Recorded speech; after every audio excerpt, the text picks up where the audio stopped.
Hello, everybody in TV land. Thank you so much for joining. This is Britney Godsey at Gold Bond, and I am here with the amazing swag Sam with Value BP, and he has been gracious enough to allow us to interview him and give him a couple of questions so he can promote some insight onto what some of us face in the industry, both from a distributor and a supplier perspective. So thank you, Sam, for joining. I appreciate you letting us ask you a couple of invasive questions to pick your brain, if you will. But how are you doing over there in Silicon Valley? Doing good. Thanks for doing well, I should say. Thanks for having me, Brittany. Had a late night, big event I was playing for, so just working at the home office. But yeah, I'm excited to be here, and thank you again. I'm ready to dive in. Yeah. All right. So I got a couple of questions based around content, just because you are the content guru, right? You've got your podcast. Your name is Value BP. So we know you've got a lot of value tied to you, or you wouldn't be doing the fake news advertisement, right? So my first question was really just about content in general.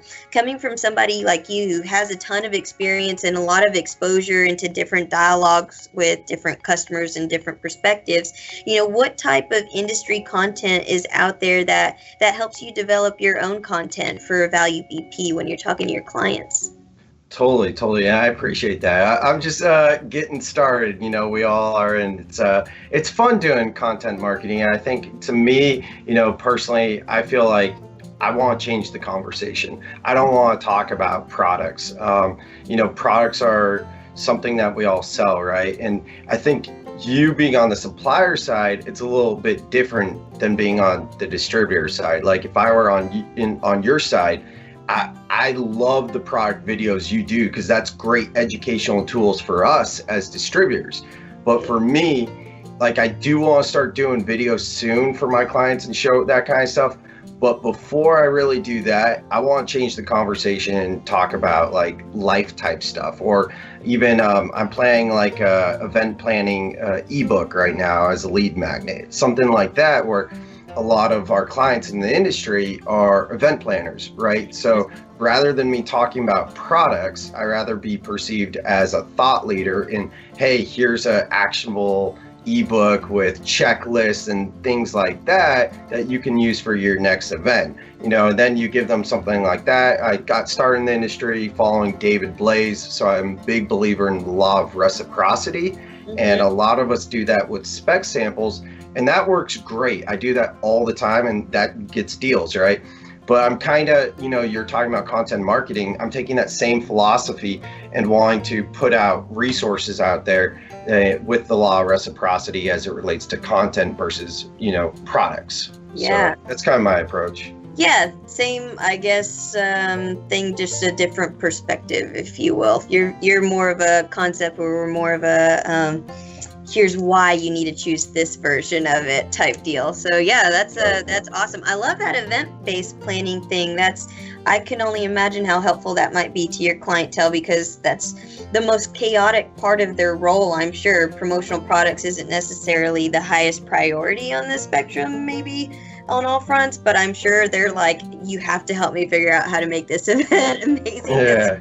It's my butt on the line type thing. So I love the checklist, and that's simplistic, easy, things like that really make a difference for people, because what's simple gets done normally, right? And I think people appreciate that too, because they realize that, we see the whole big picture, like, hey, you have a lot of other things going on. We know that promotional products are a piece to it, but I had a conversation with a prospect this morning where she specifically told me, like, it was the content marketing and the energy and all that type of stuff. And, the fact that I do events as well, so I know what she goes through, which is why she wants to work with us. So yeah, totally. Yeah. You understand her struggles, so then you can identify them before they turn into blowout moments. Good way to put it. Yeah. I'm geeking. It's 24 hours before my stuff's supposed to be here, and I don't know where it is. Yeah, not fun. Yeah. But or you're the one that's kidding something in your living room floor the night before your event. right? We did that last night. So we had our big event last night, been playing it for 6 months. And yeah, we were kidding them an hour before the event. Not nearly as good as how SKUCon does it, but, inspired by how our friends at Common SKU throw their events and just seeing how they do it and, kind of doing it with our own twist. Yeah, that's awesome. Hey, we can all learn from each other's creativity. It's nice if you can just tweak a few things to make it right for yourself. So not reinvent the wheel. But all right, cool. So that was question number one. My next question for you is, anyone who knows you knows that you are big on your tribe, right? And you have pushed that from the very beginning, and you've really found your way to social hierarchy, if you will, in our industry through your podcast, through your content. And we all know that that's invaluable because a lot of our workforce is turning into a millennial market, right? And that's a very different mindset from maybe some older generations or other generations in the market that used to do things a little bit differently. So knowing that and the way that the market is changing and how by the year 2025, I think there's some statistic out there that 70 or 75% of our marketplace will be consumed by a millennial generation, right? So we've got to adapt to the way that we do things and cater towards that knowledge, if you will. So being that you're always in the limelight, you're always having conversations with that type of generation and even other generations, what do you feel like is one of the biggest necessities to cater towards the millennial market going forward? It's a tough question. It's loaded, sorry. No, it's all good. I'm 29, so I'm probably right in the sweet spot, the middle of the millennial demographic. I actually don't like selling to millennials. I have a hard time. It's either really easy for me to sell to my peers, or it's very, very, very difficult.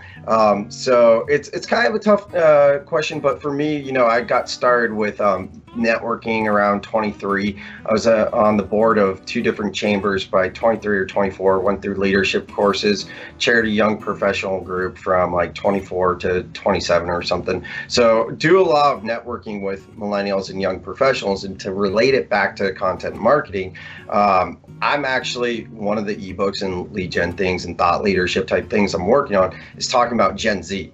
Because honestly, to me, I think a lot of us are missing the boat when we're talking about millennials, because I remember being in high school going to office supply industry conference, and they were talking about this whole millennial thing, and this had to be maybe 2005 or something around then. And that's when it was new. It was like, okay, I get it. Yeah. But no one's talking, not no one, but not as many people are talking about Gen Z.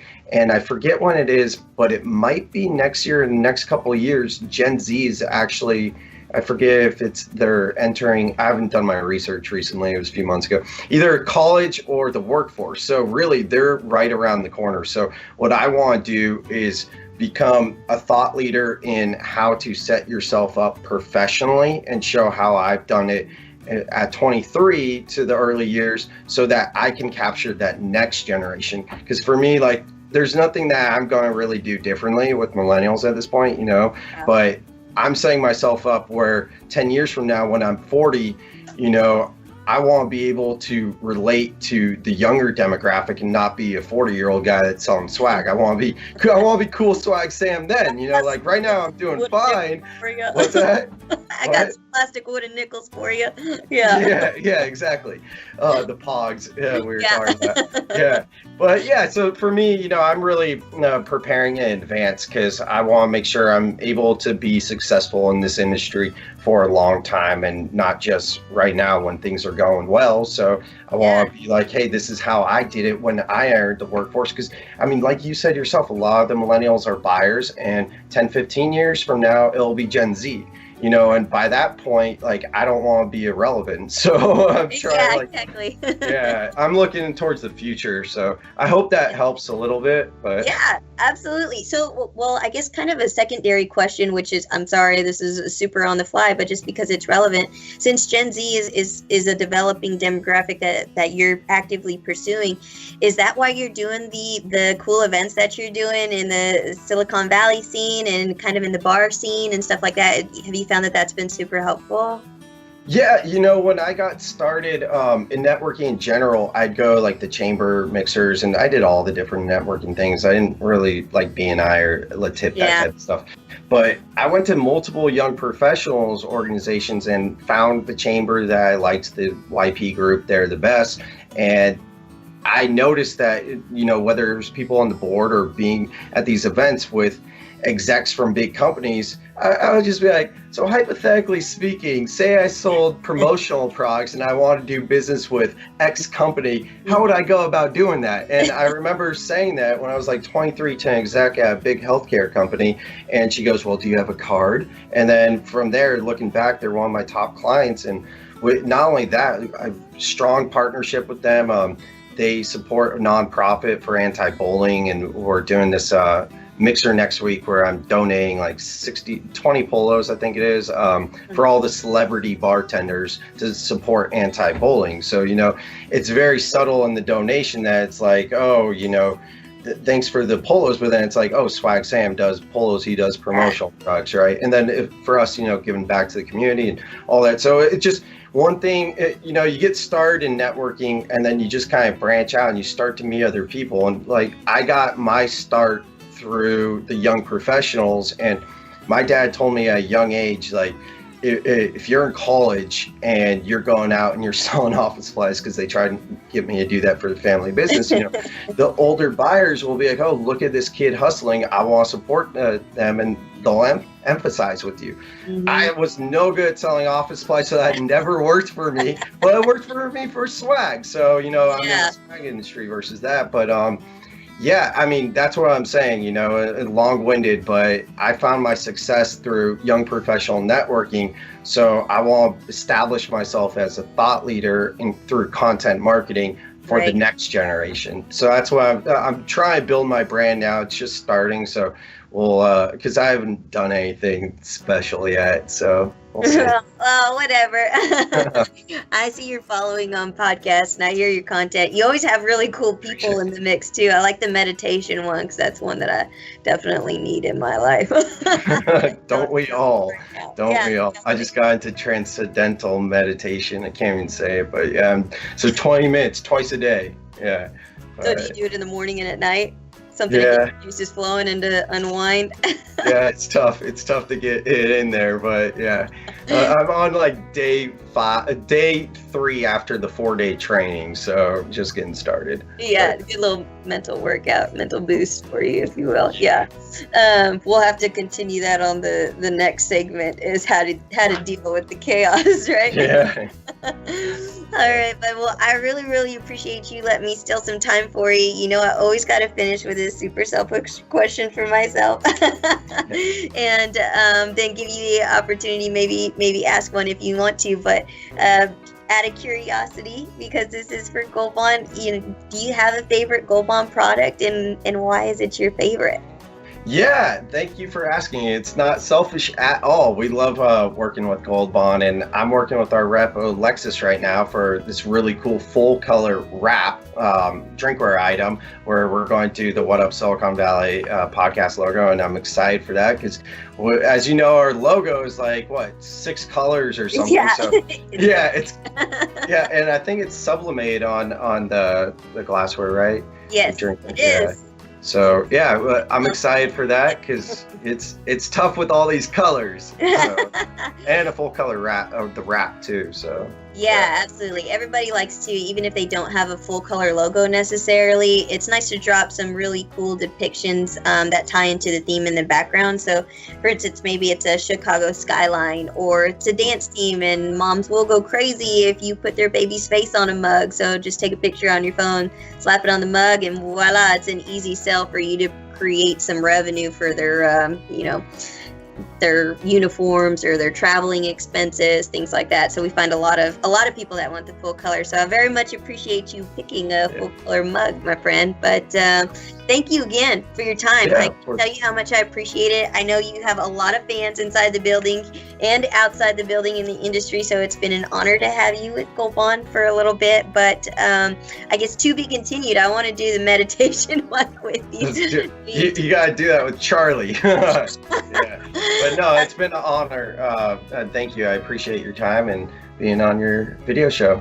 Awesome. Thank you, Swag Sam, everybody. Value VP. Go check him out. He is the content guru and podcast extraordinaire. Thanks, All Britt. right, guys. All right. I'll see you later, Sam. Sounds good. Bye.